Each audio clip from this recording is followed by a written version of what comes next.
प्रदीप बारिक को जिताओ, ट्रक मालिक संघ को बचाओ।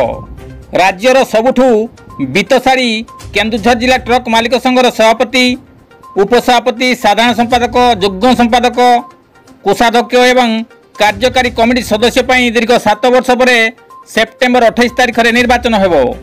सबुठू गुरुत्वपूर्ण साधारण संपादक प्रार्थी भाव पूर्वतन साधारण संपादक प्रदीप कुमार बारिक साधारण संपादक प्रार्थी भाव निर्वाचन लड़ुंट।